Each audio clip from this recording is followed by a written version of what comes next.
तो इन्फ्लेशन के बारे में तो हम सब जानते हैं, बट एक्चुअली इन्फ्लेशन 2 टाइप का होता है। पहला होता है डिमांड पुल इन्फ्लेशन और सेकंड होता है कॉस्ट पुश इन्फ्लेशन। तो इन दोनों का क्या रीज़न होता है जो इनसे जो है इन्फ्लेशन होता है? तो पहला हम समझते हैं कि कॉस्ट पुश इन्फ्लेशन। इसका मतलब ये होता है कि प्रोडक्ट के जो बनाने की कॉस्ट है, प्रोडक्ट का जो प्रोडक्शन कॉस्ट है उसके अंदर इंक्रीज़ हो जाना। जैसे कि मान लीजिए अगर रॉ मटेरियल हाइक्स हो गए या सैलरी हाइक्स हो गए, जैसे हम आईटी सेक्टर में देखते हैं।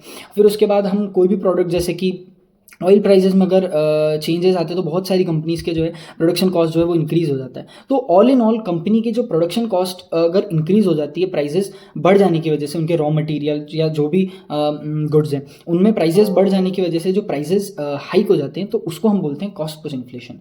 और वहीं डिमांड पुल इन्फ्लेशन वो होता है कि जब लोग किसी एक पर्टिकुलर गुड्स और सर्विसेज के प्रोडक्ट की डिमांड हाई कर रहे हैं, मतलब कि उनकी डिमांड बढ़ रही है बट सप्लाई कांस्टेंट है। तो ये नॉर्मल लॉ ऑफ डिमांड कहता है इकोनॉमिक्स का कि अगर किसी भी चीज़ की डिमांड बढ़ रही है और सप्लाई कांस्टेंट है तो उसकी जो है प्राइस वो बढ़ेगी। तो ये नॉर्मल लॉ ऑफ डिमांड है, तो इसको हम बोलते हैं डिमांड पुल इन्फ्लेशन। तो इन 2 रीजंस की वजह से जो है इन्फ्लेशन होता है एक्चुअली।